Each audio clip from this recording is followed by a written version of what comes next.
Hi, this is Jem Nuaya, and I'm your instructor for the Writing for New Media online course. We're now on the third module, and this is all about journalism in the digital age. Now, what we're trying to do here is for you to understand first an important aspect of the media, which is to provide news. So, before we go into the other types of media platforms and content, it is best for you to understand this as well. Now, our agenda for today is to understand first what journalism is. And if you know what is it for? And then we look at what is basically news, what can be considered news. And we'll also look at the history and what has changed in terms of the delivery of news and what journalism is today. So let's go to the first one. What is journalism? So it basically is the activity of gathering, assessing, creating, and presenting news and information. So when you say you gathered information and then as a journalist you assessed it and then you write something about it and then you present it to the people, that entire process is called journalism. Another definition of journalism is the product of that entire process. So an article that was written, or a news article, or a TV report, or a radio news report, whatever it is, as long as it is the product of that entire process of gathering, assessing, creating, presenting, then that is also called journalism. Any product of the process of journalism is also journalism. I hope that makes sense. So, what makes journalism different from other forms of communication, like entertainment, for instance? It says here that while journalism occupies a much smaller space than talk, entertainment, opinion, advertising, propaganda, so those are the other kinds of content that you can get from the media universe. Basically, it says here that journalism is still perceived as more valuable than all those other forms of media content, because what makes it valuable is its purpose. So what basically is the purpose of journalism? So let's look at some of it. Now, what is journalism for? Now, there was a question such as that among journalists in the 90s, and they tried to answer it by conducting interview surveys among news managers across the US, tried to answer that question, and these were the answers that they got. The 9 principles of journalism that is known today. So the first one is journalism's first obligation is to the truth. That's basically the first obligation. Whatever angle you try to look at, all forms of journalism is all about the truth. If it's not true, then it's not journalism anymore. That's why some traditional journalists say that fake news is a misnomer, because it's not news if it's fake. It's basically misinformation. The proper term is misinformation. There's no such thing as fake news, but it's basically just a colloquial term being used right now. So now let's go to the second principle. The second principle is that journalism's first loyalty is to the citizens. If your first obligation is the truth, your first loyalty is the citizens, not the owners of media, not government, not the rich people, but citizens in general. Because journalism is what makes democracies thrive, what makes societies progress, because people are well informed. People get to know the truth because of journalism. So that is the first loyalty of it. The third principle is that the essence of journalism is a discipline of verification. Uh, I'm sure all of you have heard the term objectivity, that journalists need to be objective, need to be fair, need to be balanced, etc. Now, there's a little kind of misunderstanding on that, because when you say a journalist must be objective, it doesn't mean that the journalist should not have any biases, personal biases, because that's impossible. All human beings have personal biases, and so that what differentiates journalists from non-journalists is that they practice a discipline of verification. So how do they do that? By being objective in the method of news gathering. So the concept of being objective is not the absence of biases, but rather being objective in the process of gathering information and presenting it. For example, you are, as a journalist, personally, you are anti same-sex marriage, for instance, and then you write a story about a related story to it. Then you write a story about, for example, what was the latest story I know about it? A couple, same-sex couple who wasn't allowed to get a cake from a bake shop, a wedding cake, because the owner of the business is a Christian, and that owner argued that his religious beliefs will be violated if he sells wedding cakes to the same-sex couple. So it's a little it's really bordering on different issues and debates. So it reached the U.S. Supreme Court. I'm not familiar if what happened in the latest, but you can see there, if you're a journalist who is probably same-sex marriage, then if your content, for instance, is leaning towards an anti-same-sex stance, then you will be accused of being biased. But if your process, if your method of gathering news is objective, then you can argue that you practice the discipline of verification, which is the third principle of journalism. So as long as you're not using your own personal beliefs, you're not letting your own values and personal beliefs affect the content of your journalism, then it doesn't matter if you are biased against same-sex marriage. As long as you report it properly and objectively, then it's right. The fourth principle is called, it says here that practitioners of journalism must maintain an independence from those whom they cover. So there needs to be a certain level of distance, basically, because if you there's a how do I explain it? It needs to be balanced, because, for instance, there are some stories that you won't be able to get if you're too distanced from the source of information. If you're too, that's why depending on a journalist, he or she will have to decide the level of distance he or she will make towards a person they are covering. So, for example, Rappler is too progressive in terms of their news reporting. It came to a point where Malacanang banned them from entering the palace grounds, so they're not able to cover the stories as extensively as the other networks.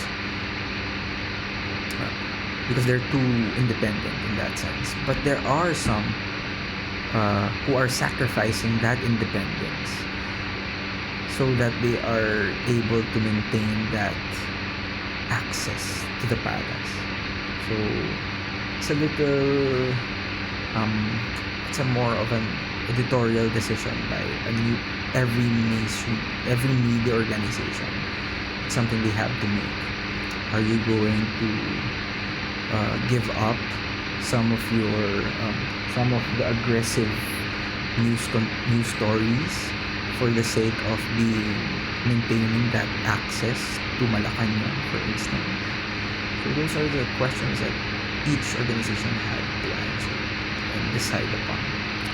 So, but in principle, basically, you need to, or practitioners need to maintain a sort of independence because so that they won't be accused of bias. So that's it. So the fifth principle says that journalism must serve as an independent monitor of power. That's because there are in every country, in every society, there are at least 3 estates, they say. The first estate is, here in the Philippines, for instance, you have the executive. The second estate is the judiciary. And then the third estate is the legislative. So you have an estate that enforces the law. You have an estate that interprets the law. And then you have an estate that creates laws. But the media is basically called the fourth estate because they serve as watchdogs of those 3 estates. Because if there's no media, who will look at the excesses? Who will look at the corruption? Who will look at the anomalies within those 3 estates, right? So that's the role of journalism, to serve as an independent monitor of power, to be that fourth estate, as they call it. Okay, sixth principle. Journalism must provide a forum for public criticism and compromise. So the fact that they are reporting news, they are giving out information to the public, they are letting the public, they are trying to make the public well informed so that their opinion will be well informed. At the same time, they can send feedback to media. They can criticize the media.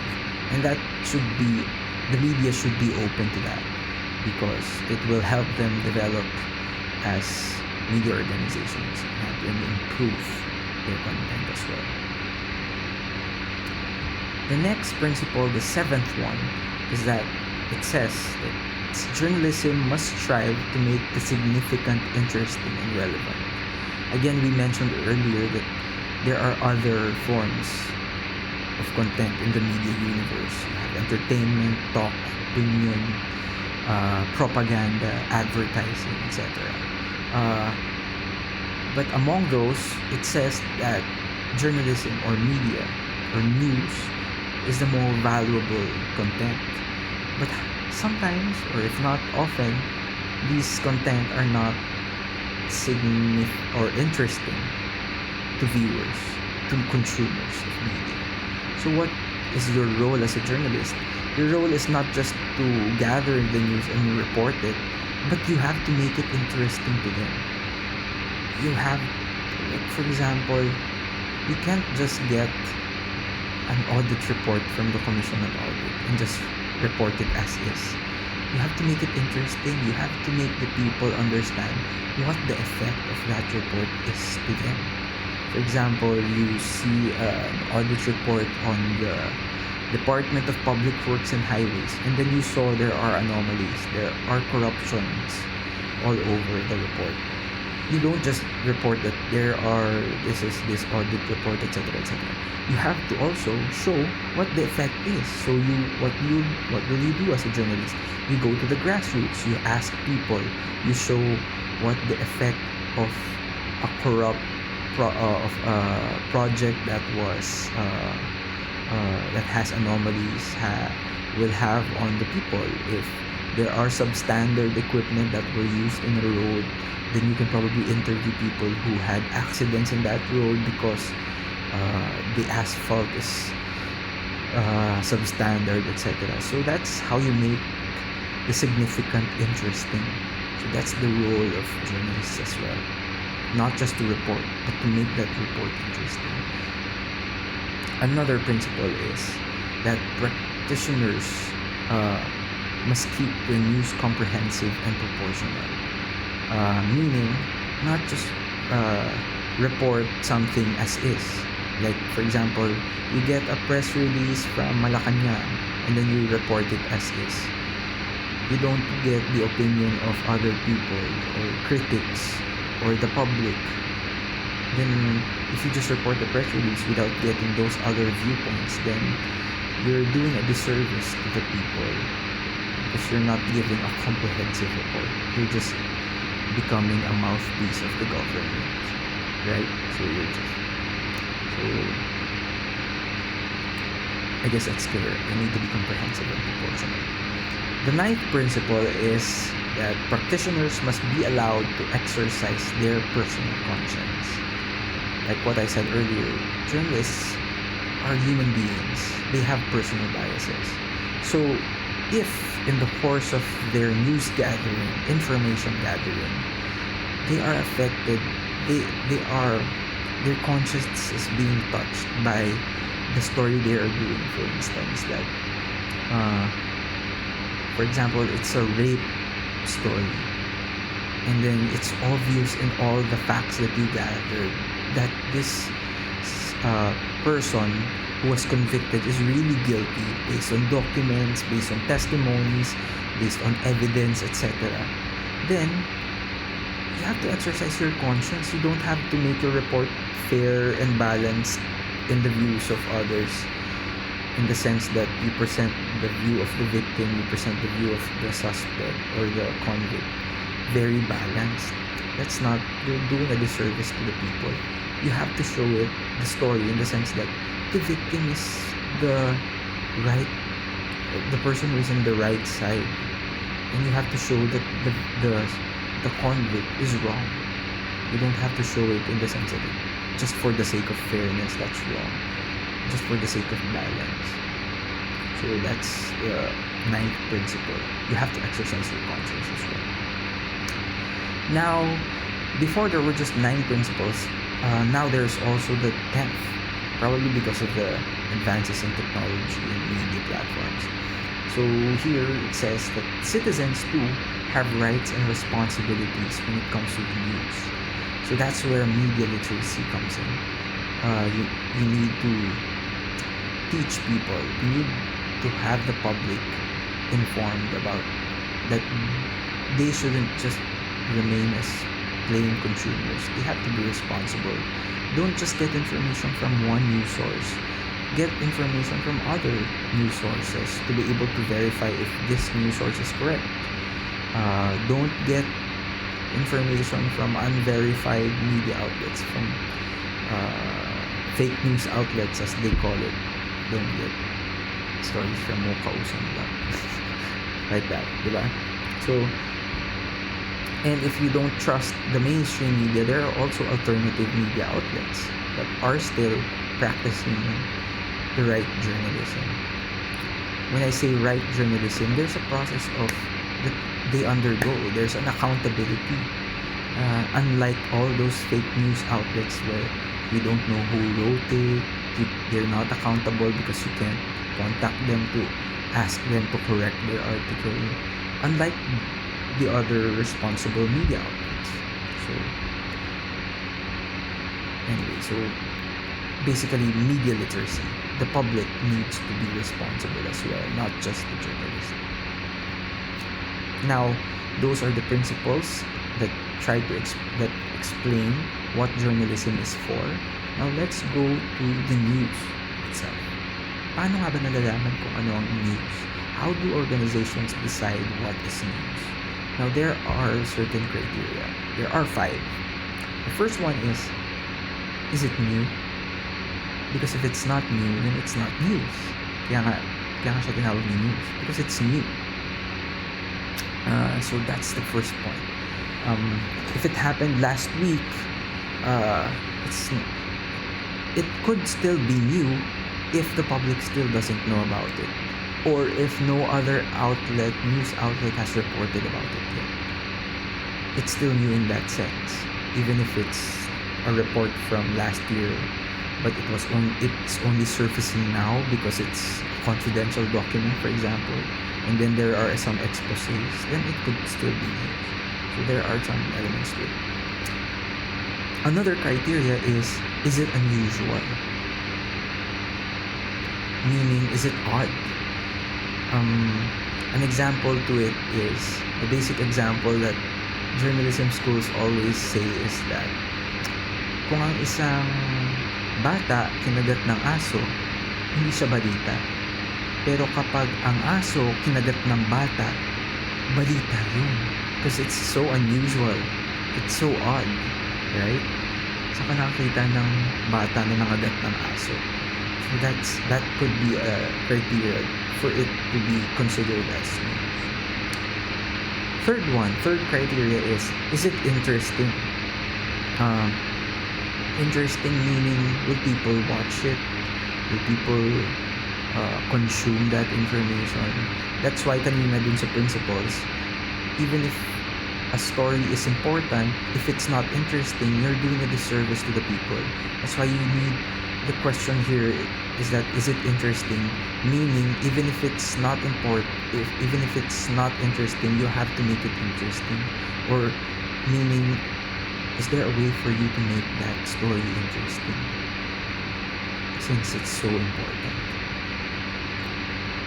And that goes to the fifth criteria. Is it significant? And then the fifth one is it about people?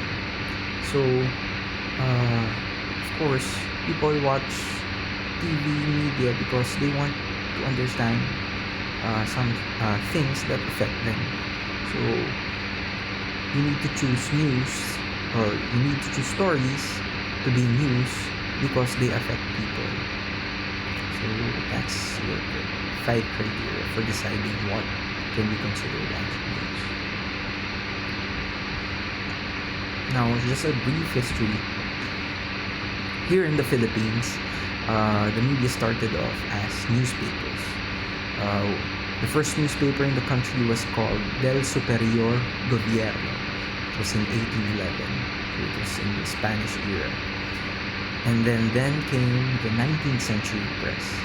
And then from then on, you had the radio, and then you had television, and then you had internet, social media, etc. Now, if you look at television, for instance, I was saying earlier about the accountability of media. That's why they are more trusted than the fake news websites, because they have a process. They have what you see here right now. They plan first. They choose what stories need to be reported as news, and then after deciding what stories need to be gathered, they gather the story. And then after gathering the story, getting all those videos, interviews, documents, etc., and then they write the news story. After writing it, they edit it, and then after editing it, both as a TV report, for example, or as an article, and then you have it approved. And then when it's approved, then it's published or aired on television. So that's the process. So there's a process to it. Now, there are also the advent of social media or online. So you have television now has to converge. They have to have websites. They have to have Twitter accounts. They have to have Facebook accounts. They have to have YouTube channels, or even Instagram accounts, or TikTok sometimes.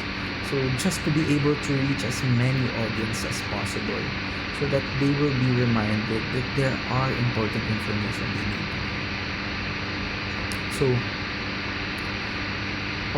although there are, again, the advent of internet,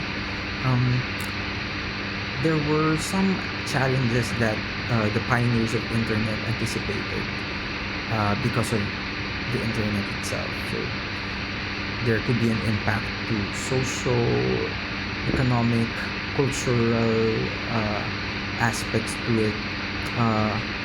So the internet basically created companies like Google and Facebook, and there were effects on the traditional media. So what happened is, over the past few decades, newspapers, one of the oldest forms of media, lost a credible amount of readership and earnings. And for instance, in the US, even the jobs or the employment in the newsrooms of newspaper companies fell by 15% between 2007 to 2009. Now, although there was a decline, the demand for journalism remained very relevant. So imagine the impact of internet had on journalism. So although readership increased, for instance,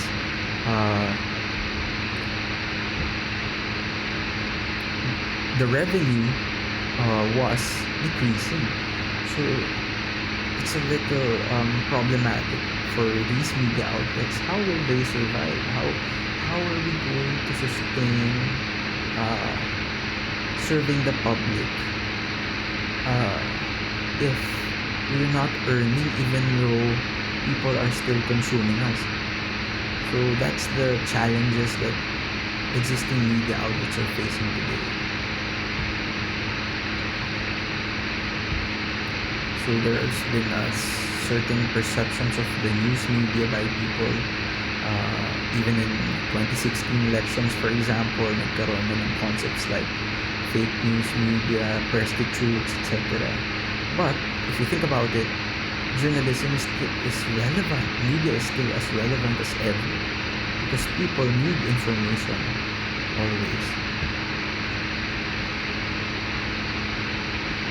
So it is basically, there are two professors who noted that the shifting balance of power between journalism and the audience, and the rise of a more self-conscious and better educated audience, has altered the landscape of journalism.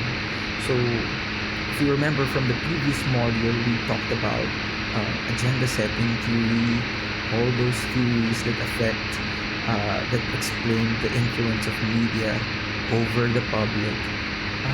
Because of the internet or the changes in society, we see now that the public and audience are becoming more powerful over the media, and that has an effect on the way journalists do their stories. Now, there are some changes in modern journalism that were noted by these two professors because of what is happening. So the first one is the rise of blogger and user-based journalism. So there are now questions like, can blogs be considered as journalism, or are bloggers can bloggers also be considered as journalists? So that's a debate that until now is still being discussed by everyone. Like here in the Philippines, there are bloggers who don't claim as journalists, but their content are journalism. Or there are bloggers whose content are not really journalism, do not practice principles of journalism, but they claim to be journalists.